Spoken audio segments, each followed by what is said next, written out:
Hola, bienvenidos a un nuevo expediente INACYPE. El día de hoy vamos a hablar de una publicación que recientemente salió a la venta, que se llama ¿Qué es esta monstruosidad? Para hablar del tema tenemos al autor, el doctor Luis de la Barrera Solórzano. Doctor, muchísimas gracias por acompañarnos, por haber aceptado nuestra invitación. Al contrario, es un gran gusto. El doctor Luis de la Barrera Solórzano, coordinador del Programa Universitario de Derechos Humanos de la UNAM y fue fundador de la Comisión de Derechos Humanos del Distrito Federal. Así es. Doctor, me gustaría que nos platicara un poco, este libro habla del delito de la violación. Me gustaría que nos platicara un poco por qué decide escribir un libro con esta temática. Sorprendentemente, aunque el delito es gravísimo y aunque su incidencia es relativamente alta, no había un estudio en México que lo abordara desde diferentes aspectos. Hay un magnífico libro sobre delitos sexuales de Marcela Martínez Ruaro que toca el análisis jurídico, y hay libros sobre delitos sexuales que igualmente analizan las figuras delictivas. Pero yo quise escribir un libro que abarcara los muy diferentes aspectos que tiene el delito de violación, y este es un libro que traje en la cabeza durante mucho tiempo. Inicio el libro diciendo que me enteré muy tardíamente de que en el mundo existía cosa tal como un delito de violación, y cuando me enteré tuve una reacción al mismo tiempo de horror y de estupefacción de que en el mundo pudiera existir algo así, de que un ser humano pudiera sentir alguna satisfacción o algún placer en imponer a otro una relación sexual forzada. Eso que me causó horror y estupefacción cuando me enteré en la adolescencia, me sigue causando ahora, muchos años después, también horror y estupefacción. Entonces quise hacer una serie de reflexiones, quise investigar todo lo que me fuera posible sobre el delito, quise hacerme una serie de cuestionamientos sobre los porqués de algo así, y esto quise compartirlo con los lectores, porque la única manera que tenemos de humanizar nuestro horror ante algo que es horroroso es reflexionar sobre eso y compartirlo con los demás. Eso no humaniza el acto horroroso, pero humaniza nuestro horror, compartirlo con los demás.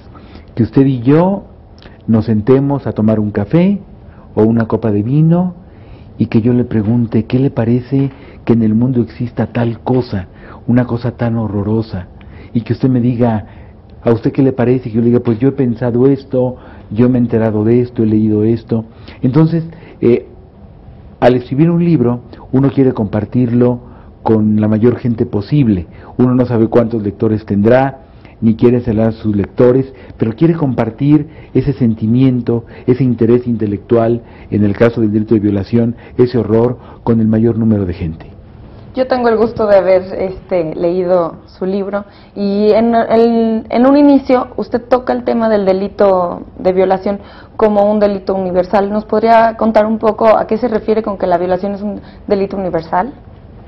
Me refiero a que es un delito que ha existido desde el inicio de la humanidad, en todas las culturas, y aún sigue existiendo.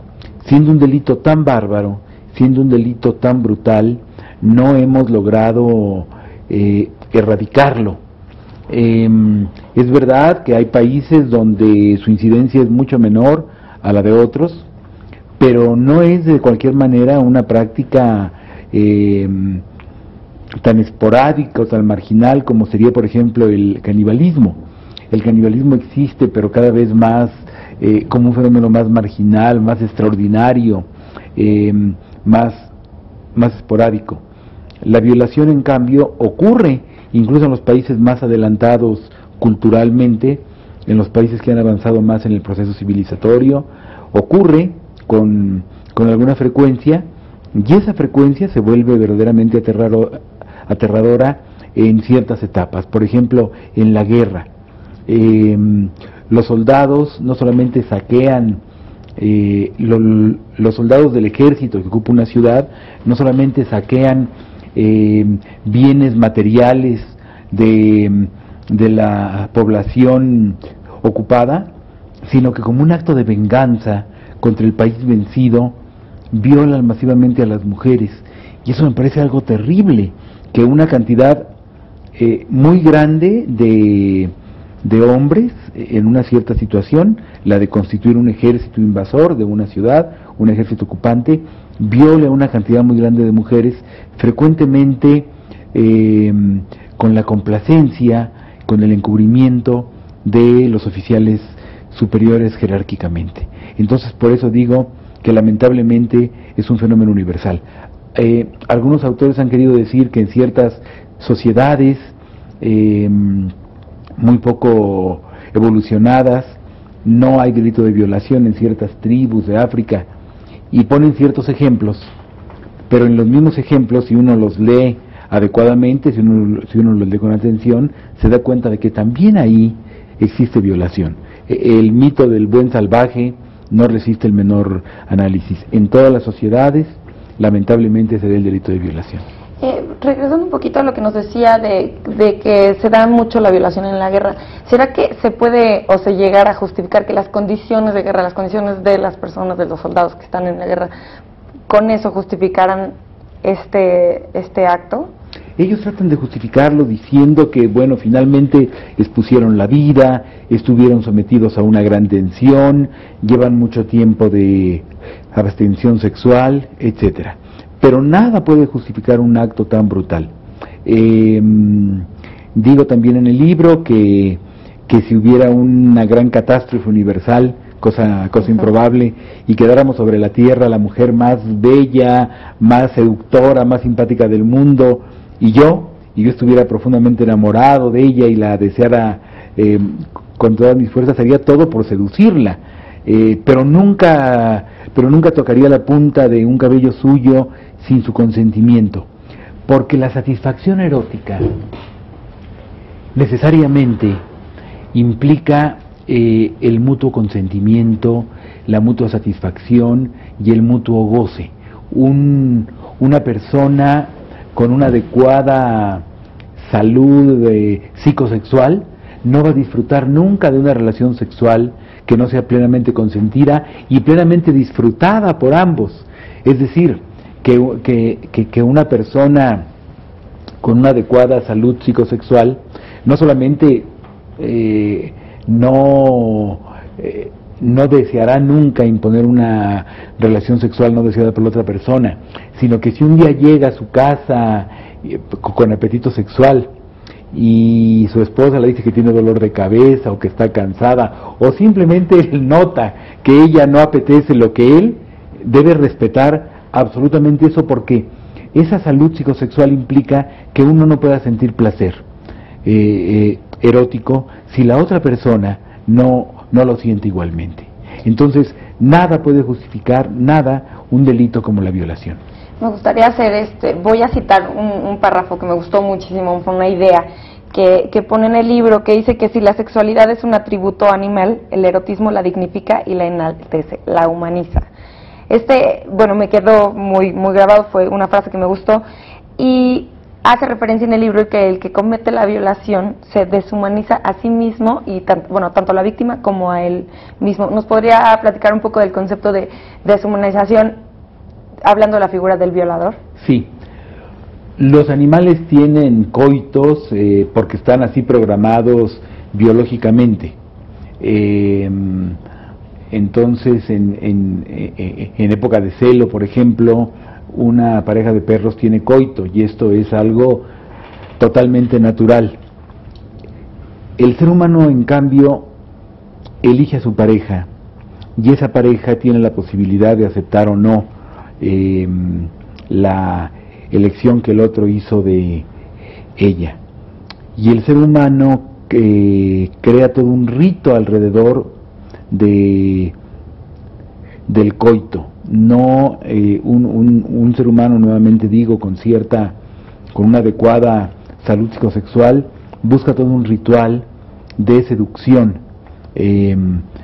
Buscamos palabras tiernas, música, un ambiente agradable, y sobre todo la certeza de que la otra persona está completamente de acuerdo y también lo desea.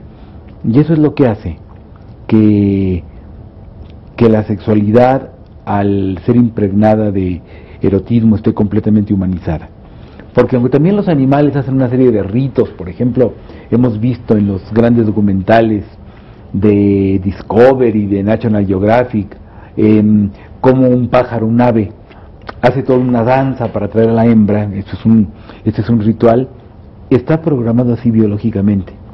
Mientras que el ser humano tiene que hacer un acto de creatividad, y en esa creatividad juegan un papel muy importante su sensibilidad, su cultura, su idea sobre el amor, y entonces eso es lo que humaniza a la sexualidad, al erotismo.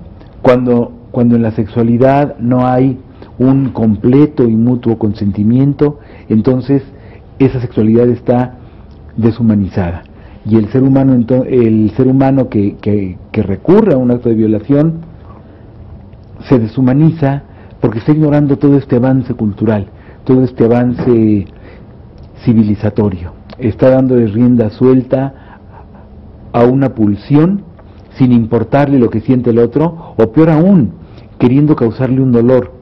No es tanto que no le importe lo que siente el otro, sino que disfruta, goza, causándole dolor, aún a sabiendas de que es muy probable que le cause un daño gravísimo de forma permanente, que cause en su vida un daño perenne, y aún así lleva a cabo este acto. Por eso digo que es un acto que deshumaniza al violador, y en la medida en que convierte a la persona violada en un objeto en ese momento, también la deshumaniza, así es.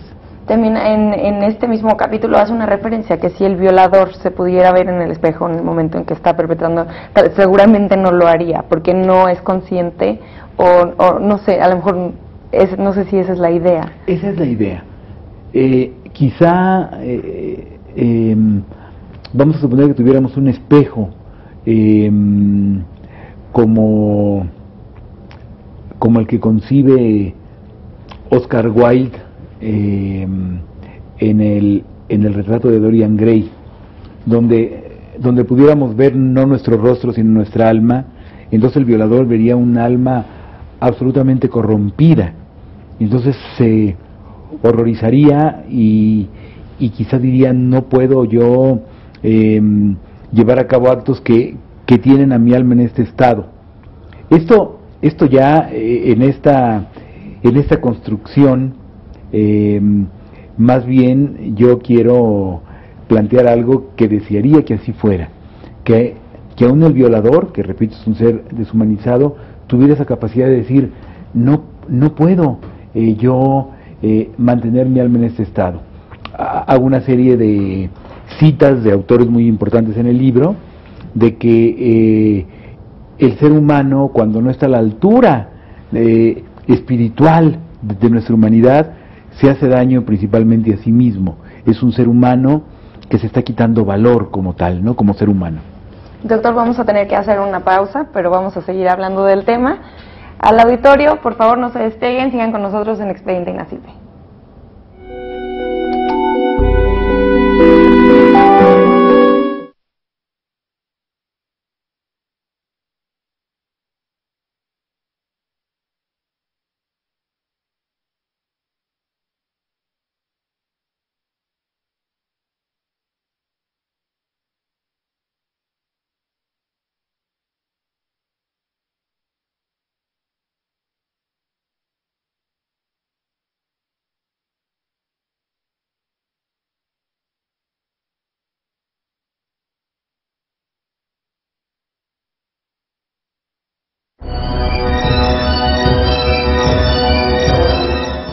Gracias por continuar con nosotros en Expediente INACIPE. Les recuerdo que pueden estar en contacto con nosotros a través de las redes sociales, los números de teléfono que aparecerán en sus pantallas, y en nuestro Twitter, que es @expediente_. Queremos saber sus sugerencias y opiniones del programa. El día de hoy estamos con el autor de este libro que quiero enseñarles, que se llama qué es esta monstruosidad, y estamos hablando de la violación. Doctor Luis de la Barrera, estábamos platicando un poco del violador. Me gustaría platicar, en su libro toca un capítulo acerca de los porqués, cómo es que una persona se vuelve un violador, cómo es que alguien comete este delito, y habla de varias hipótesis que a lo largo de los años se han dado para explicarlo.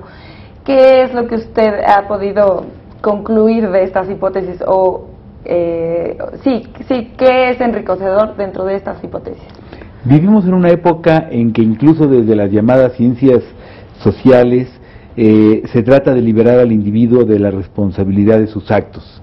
Entonces se dice que una persona llega a cometer un delito por factores genéticos, factores ambientales, la educación, la familia, el medio ambiente, la pobreza, etcétera.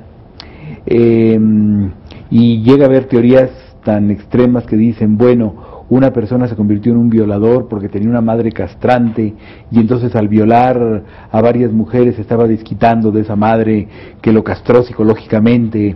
Bueno, entonces yo lo que digo es que sin duda el medio ambiente y los genes influyen en la conducta de todos.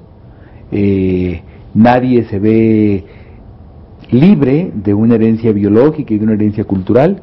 No somos solamente el primer hombre y la primera mujer de la Tierra se vieron libres de esos factores, pero finalmente es la decisión de una persona la que la hace actuar.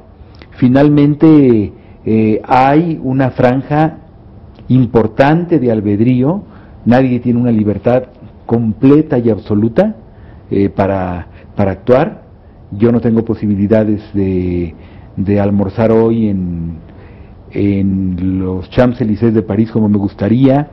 En primer lugar porque no tengo para el pasaje del avión, y en segundo lugar porque ya no me daría tiempo de llegar a la hora del almuerzo, pero dentro de las circunstancias irrepetibles y pautadas que a cada quien le tocó vivir, uno tiene una franja importante de libertad, lo que se llama el libre albedrío.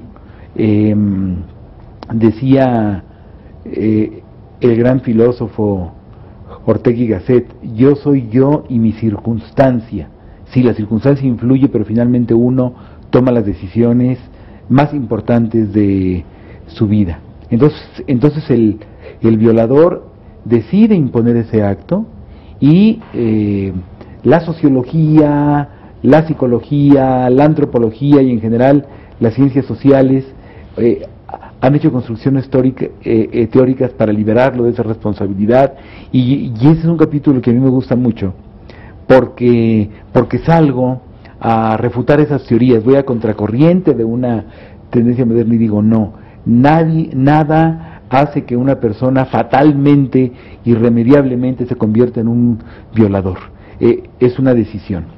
Cuando realizamos un acto meritorio, cuando usted realiza un acto del que se siente orgullosa, no le gustaría que le dijeran, bueno, sí, pero no fue mérito suyo, es que sus genes, es que el ambiente, sí, todo eso cuenta, pero finalmente es un acto meritorio suyo. Me impresiona mucho la historia de un hombre que entra con sus 2 niñas al metro de Nueva York y ve que otro hombre cae a las vías del tren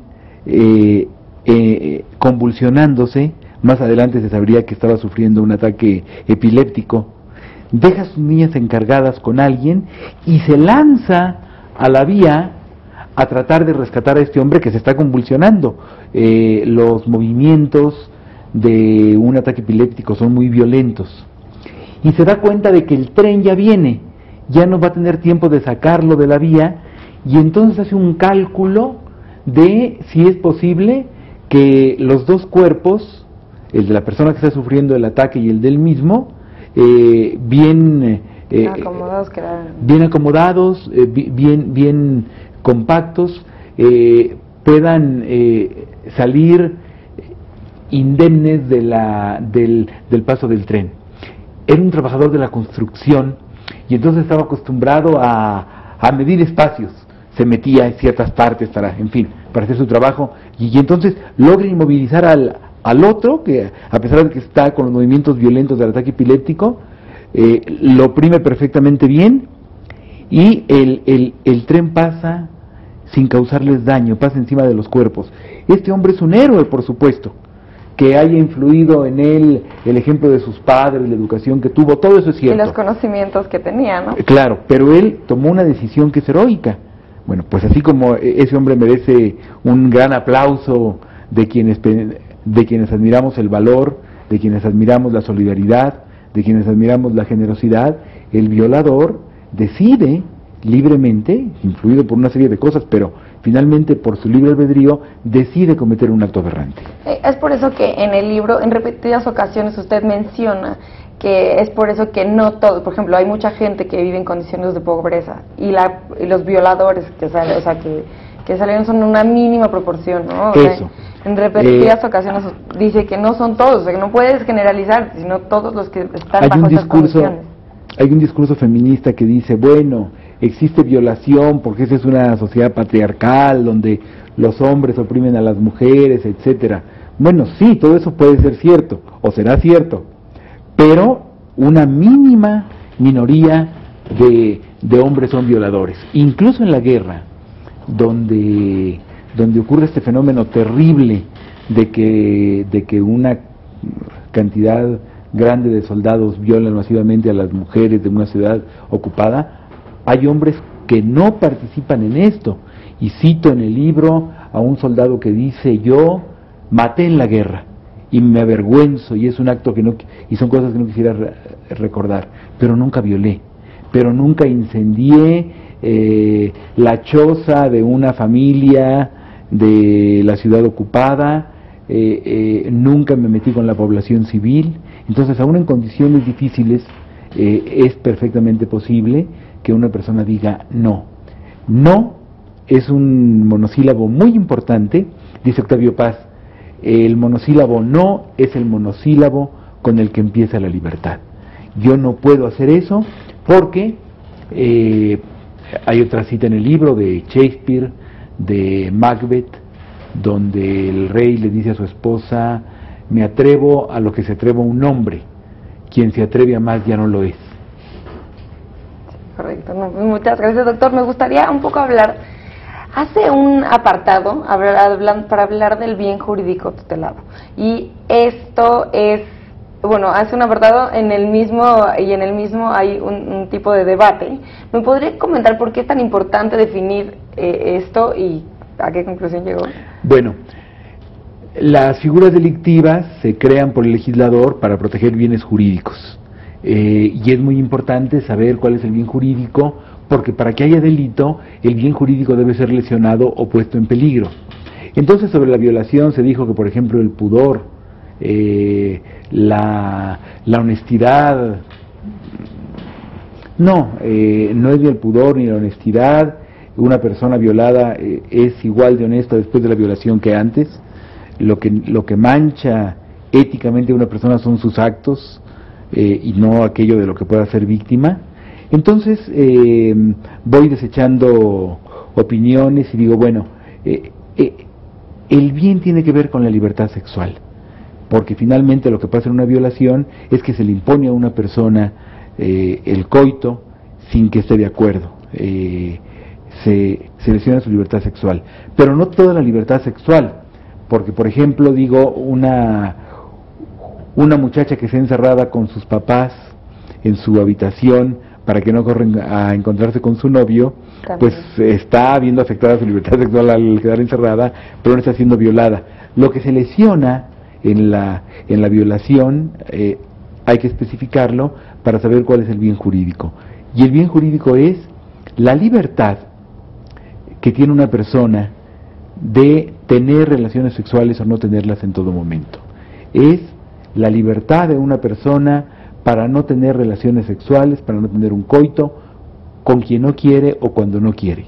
Entonces, no solamente con quien no quiere, sino también cuando no quiere. Es posible que una mujer elija a un hombre porque le atrae, porque lo admira, porque está enamorada de él, y es posible que en un cierto momento que él llega con gran deseo sexual, ella no quiera por cualquier motivo, y entonces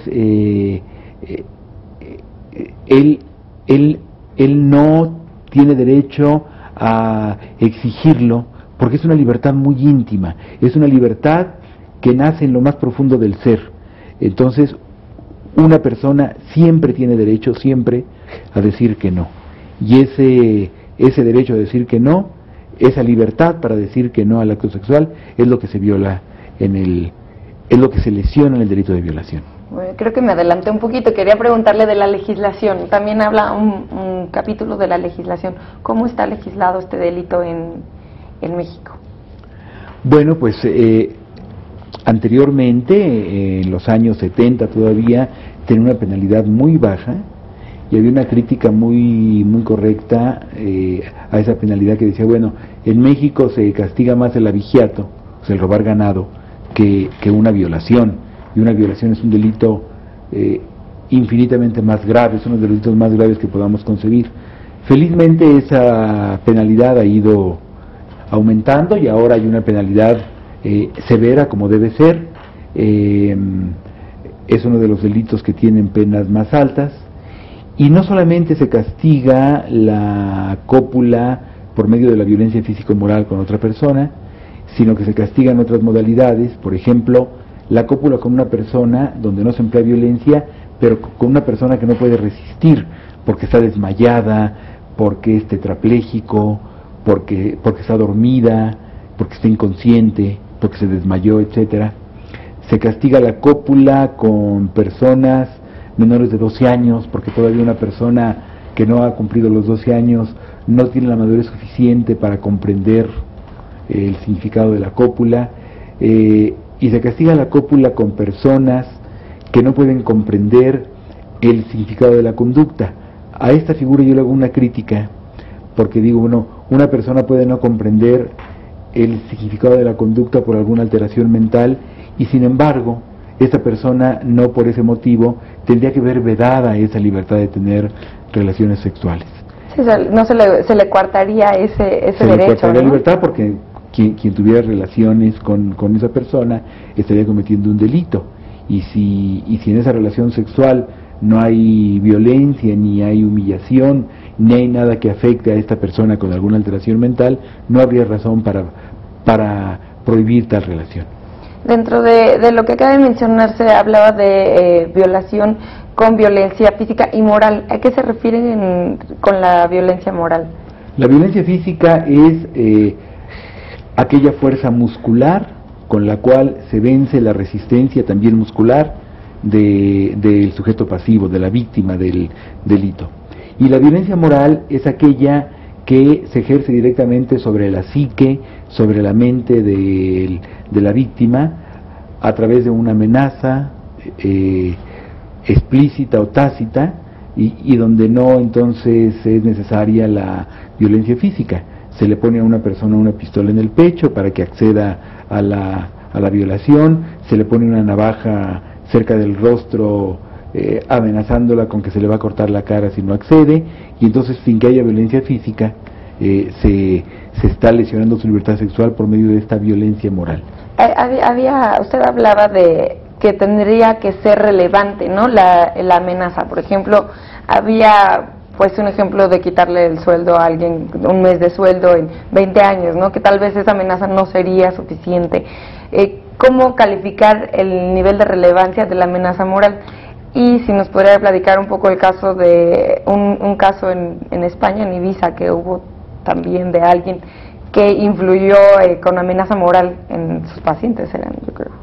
Bueno, no, quitarle un mes de salario a alguien o amenazarla con correrla sí es violencia moral, porque un mes de sueldo es una cosa pues de la que se vive. No, yo digo que cuando se amenaza a alguien con un mal, ese mal debe ser de cierta relevancia. Es decir, que si un hombre le dice a una mujer, si tú no aceptas acostarte conmigo, yo ya no te voy a saludar, y ella dice, bueno, fue una amenaza, hubo violencia moral, pues no, porque el saludo no es algo que pueda constituir esa violencia moral. Tiene que ser una violencia que cause una violencia moral de la que se desprenda que se está advirtiendo al sujeto pasivo que si no accede a la cópula se le va a ocasionar un mal más o menos grave, ¿no? No tiene que ser un mal mortal, pero un mal más o menos grave. Y el ejemplo de España que usted menciona es un ejemplo muy interesante de un brujo que lograba tener relaciones sexuales con sus pacientes, por llamarles de esta manera, diciéndoles que les iba a ocasionar con su poder de brujo, con su poder sobrenatural, que les iba a ocasionar ciertos males en caso de que no accedieran. Y entonces, aunque ese brujo no tenía el poder para ocasionar esos males que anunciaba, lo importante aquí es que las víctimas creían que sí lo podía ocasionar. Eso es aquí lo relevante, que la víctima tenga la conciencia de que el mal con que se le está amenazando es grave y que ese mal puede ser causado por el sujeto activo del delito. Y en este caso, por ejemplo, sí procedió y fue acosado por todas las violaciones que cometió. Quisiera tocar un tema muy delicado que es la violencia, la violación dentro del matrimonio. Yo creo que esto ha ido madurando, es un concepto que ha ido cambiando. Antes no se veía como posible. Hay una cita que hago que dice que existe una recíproca obligación sexual dentro del matrimonio, y esto ha ido evolucionando. ¿Nos podría platicar un poco de cómo ha ido cambiando? Bueno, ese es uno de los temas más interesantes que se han suscitado en torno a la violación. Durante mucho tiempo se consideró que dentro del matrimonio, si el hombre le imponía la cópula a su mujer, eso no era un delito porque estaba ejerciendo un derecho. Dado que el contrato matrimonial se decía impone la obligación de cohabitar, si la esposa se niega y el esposo le impone la cópula, eso no es un delito de violación, decían los autores mayoritariamente, y nuestra propia corte negó que ahí hubiera violación. En México prácticamente todos los autores decían ahí no habría delito, el cónyuge varón estaría ejerciendo su derecho de exigirle a la esposa el llamado débito conyugal, hasta que el maestro Mariano Jiménez Huerta, un magnífico maestro exiliado español, dijo no, el matrimonio no puede terminar con esa libertad, porque entonces estaría siendo a la mujer sierva del esposo. Ella tiene derecho, el maestro Jiménez Huerta escribía de una manera magistral, con gran profundidad, pero también con gran sentido poético, y decía, la mujer siempre puede negarse en sus lunas pálidas o en sus lunas bermejas. Y poco a poco este criterio fue cambiando, la corte fue cambiando de criterio y dijo, bueno, sería el ejercicio de un derecho, pero el ejercicio abusivo de un derecho, pero no sería una violación, hasta que finalmente, al resolver una contradicción de tesis, la Corte dijo no, tampoco en el matrimonio se vale imponerle la cópula a otro, y en este momento ya queda claro para todos, a partir de la jurisprudencia de la Corte y de reformas en todos los códigos penales de la República que lo especifican con toda claridad, tampoco en el matrimonio es válido imponer la cópula violenta. Si uno de los cónyuges le impone al otro la cópula, está cometiendo violación a pesar del contrato matrimonial. ¿Y esto podría ser por ambos lados? O sea, suena un poquito más... Es mucho menos frecuente que una mujer le imponga la cópula a un hombre, aunque como explico en el libro no es imposible, ha ocurrido además, pero esto es válido de ambos lados. Ni el hombre le puede imponer a la mujer, ni la mujer al hombre una cópula, ni en el matrimonio, ni en ninguna otra circunstancia. ¿Y hace cuánto se modificó esta legislación? ¿Hace cuánto pues ya se castiga? Y no sé si pudiera mencionar si la gente tiene conocimiento de esta situación o qué. Bueno, esto se cambió no hace mucho. Esto se cambió apenas en el presente siglo. No recuerdo exactamente el año, pero es algo muy reciente, y creo que mucha gente piensa que en el matrimonio se puede disponer de la libertad sexual del cónyuge o de la cónyuge. Es mucho más frecuente que un hombre lo piense, y en la medida que se pueda, que se logre difundir que la libertad sexual es sagrada en cualquier circunstancia, en esa medida creo que estaremos contribuyendo a que a que esta concepción tan absurda cambie. Doctor, vamos a hacer otra pausa, pero volvemos. Al auditorio sigan con nosotros, estamos en Expediente INACIPE.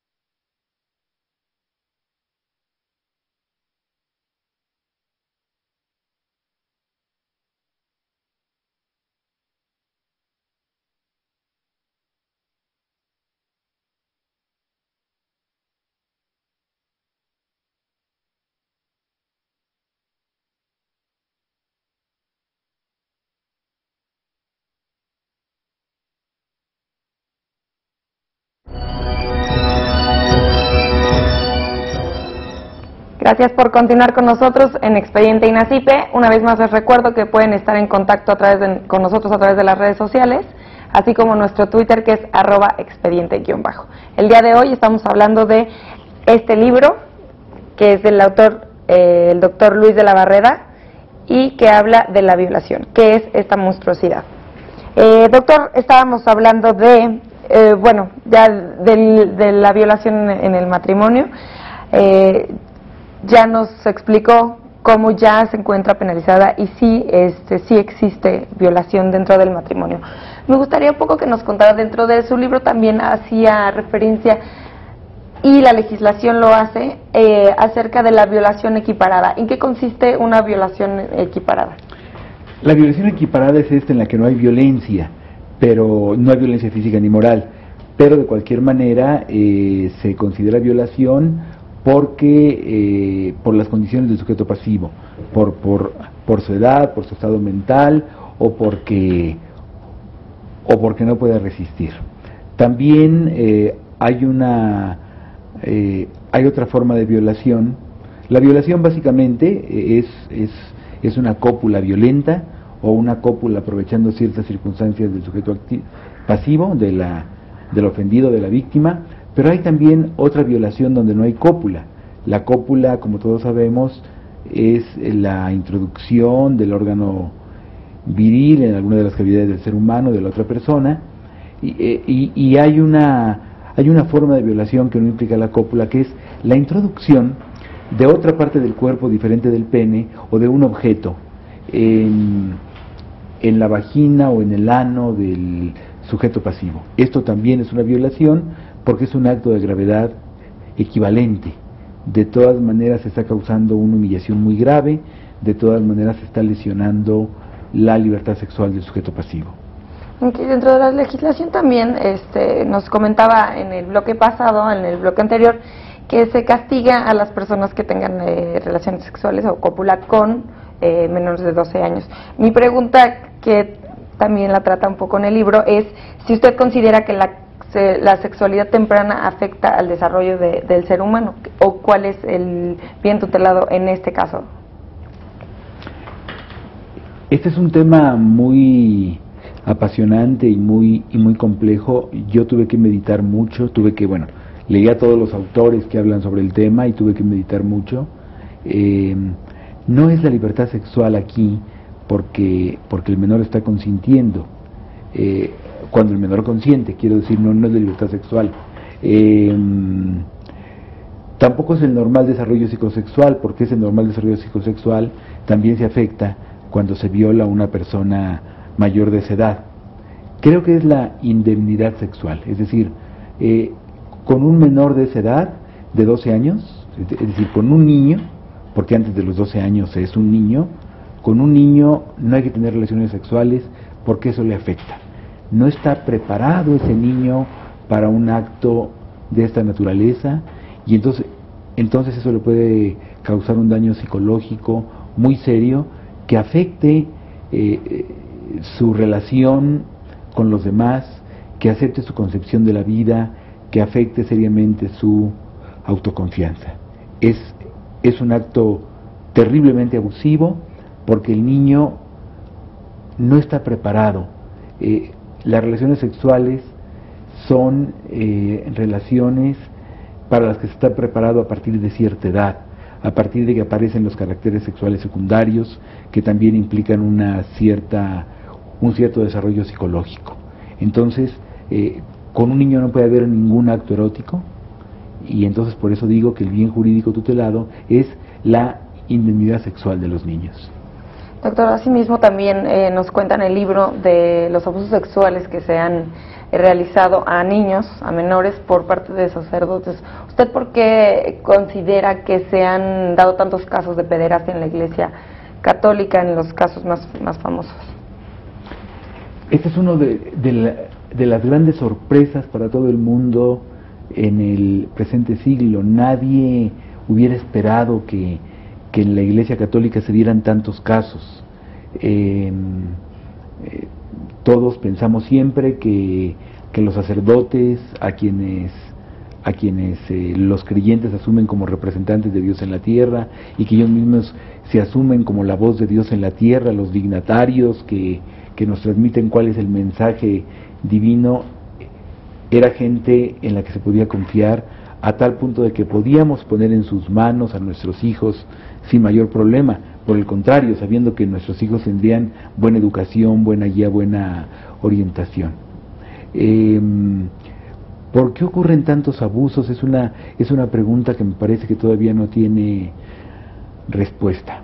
Lo que me parece que sí podemos decir es esto: no es el celibato el que hace que se cometan esos abusos, porque el celibato, que me parece una obligación contra natura, el celibato podría explicar que un sacerdote tuviera relaciones sexuales prohibidas por su iglesia con personas, pero de su edad, o personas de cierta edad, digamos, personas que ya no fueran niños. Y consensuado, ¿no? Claro, pero la gran cantidad de casos de abusos pues nos hacen pensar que quizá hubo quienes entraron al seminario pensando que ahí tendrían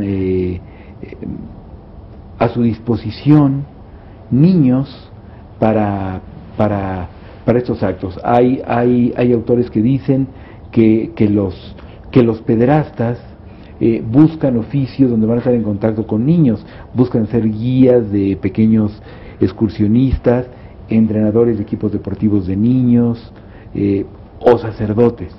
Es una realidad terrible, que se hayan descubierto tantos casos, y felizmente han sido descubiertos, porque, como todos sabemos, en muchos casos se les encubrió. Las más altas autoridades de la Iglesia encubrieron a los curas pederastas. Estos curas pederastas a veces fueron cambiados de iglesia, de ciudad, pero siguieron en contacto con niños y siguieron cometiendo abusos sin que hubiera ninguna medida seria de la Iglesia Católica. No fue la propia Iglesia la que destapó el escándalo, sino que fueron denunciantes que tuvieron el valor de hacer la denuncia, y fueron periodistas norteamericanos, en Boston por ejemplo, los que, al recoger estas denuncias y darles en sus medios el espacio debido, la suficiente fuerza noticiosa, lograron que casos tan escandalosos llegaran a ser conocidos primero y sancionados después, afortunadamente. Y este tipo de casos se castigan con más severidad, ¿no? O sea, son agravantes del delito de violación. ¿Por qué? Porque se aprovecharon de su condición de sacerdotes. ¿Nos podría contar un poco de los agravantes del delito de violación? Cuando el violador se aprovecha de cierta superioridad jerárquica, ¿no?, de cierta confianza que le tiene la víctima, el delito es un delito agravado, es decir, tiene una pena mayor. Es lo que pasa cuando un profesor comete el delito contra un alumno, cuando un sacerdote comete el delito contra un niño que fue puesto en sus manos, los jefes también, ¿no? Cuando el patrón comete un abuso contra el trabajador, etcétera. En este tema de los agravios del delito, también se toca el tema de los lugares que me parece que también causa un poco de polémica en el libro, porque en la ley dice que si la violación se realizó en algún lugar alejado es agravante, ¿no? Y ahí hace una crítica que me gustaría que nos contara un poco. Sí, lo que es perfectamente válida esta agravante de que si el sujeto activo se valió de su superioridad jerárquica o de la confianza que le tenía a la víctima, la lealtad que él le debía a la víctima para violar, está bien que sea un delito agravado. Pero hay otras calificativas un poco extrañas, por ejemplo dicen si es en un lugar despoblado. Bueno, pues la persona violada sufre el mismo daño si es en un lugar concurrido o si es en un lugar despoblado, o si es a bordo de un vehículo. Bueno, si es a bordo de un vehículo o en el suelo, en la banqueta, el daño es el mismo. Y las agravantes se justifican solo porque hacen que el delito sea más grave que el delito básico, ¿no? ¿Y usted consideraría que se debería de hacer algún cambio en la legislación? Sí, yo creo que las agravantes deberían ser realizadas. En general, la legislación siempre debe estar siendo objeto de revisión, siempre debe estar siendo objeto de análisis para que vaya al día, para que incorpore los conocimientos más actuales, para que se rectifiquen los errores que pueda haber en las normas. Por ejemplo, es delito tener relaciones sexuales con una persona menor de 12 años. La edad de 12 años yo no sé si sea la correcta. No tengo duda de que si la persona con quien tienen relaciones tiene menos de 12 años, eso debe ser delito. Pero ¿deben ser 12? ¿O deben ser 13? ¿O deben ser 14? Las investigaciones que se hagan y que permitan esclarecer en qué momento una persona está lista para un acto así, nos deben servir para, en su caso, adecuar la legislación. Doctor, hay tantos temas en el libro que me gustaría tocar ahora, pero bueno, ¿nos podría comentar un poco? Hay algo en un capítulo que me llamó mucho la atención, que se llama el síndrome del falso recuerdo. ¿Qué fue lo que sucedió en los 90s, me parece? No sé, no me acuerdo bien qué fechas, pero fue algo que me llamó la atención porque jamás lo había escuchado anteriormente. Este es un caso terrible. Hubo un grupo de psicoterapeutas, sobre todo en Estados Unidos, pero no solo en Estados Unidos, que estaban tratando a pacientes que tenían una molestia anímica, una molestia psíquica, cuyo origen no detectaban. Entonces, los hicieron creer que de muy niños, de muy pequeños, tan pequeños que ya no recordaban el episodio, habían sido víctimas de abusos sexuales por parte de su padre o de su madre. Y los pacientes quedaron convencidos. Y entonces denunciaron a los padres, y las denuncias fueron miles, tanto que se crearon asociaciones para defender a los padres acusados. Y en muchos casos, en muchísimos casos, en la gran mayoría, se demostró que la denuncia era falsa. Es decir, que el recuerdo había sido inducido por el terapeuta y que el recuerdo era falso. Uno se pregunta, ¿por qué alguien puede hacer una acusación así contra los padres con una inducción a un falso recuerdo? ¿Y por qué los terapeutas tuvieron esa actitud? Hay una explicación que dice, bueno, es que los niños y las mujeres nunca han sido escuchados cuando se quejan de algo, cuando denuncian algo, y había que creerles. Hay quienes piensan que las mujeres mienten y había que darles crédito en todo, pero lo que lograron estos psicoterapeutas es que entonces ese escepticismo frente a las denuncias fuera mucho mayor, porque en estos casos, como digo, en la gran mayoría de las denuncias, estas resultaron falsas, y fue una terrible crueldad, porque si bien es cierto que un abuso sexual es un delito terriblemente grave, la falsa acusación de un delito grave, pues también es una cosa canallesca, ¿no? Sí, claro, doctor, son tantos temas que me gustaría tocar. El libro habla del tratamiento que se debe dar a los delincuentes, de estadísticas, del tratamiento que se debe dar a las víctimas. Yo invito al auditorio a que lean el libro, a que lo compren. Y solamente me queda hacerle una pregunta, doctor. ¿Usted qué esperaba cuando escribió el libro? ¿Qué esperaba que se llevara el lector al terminarlo?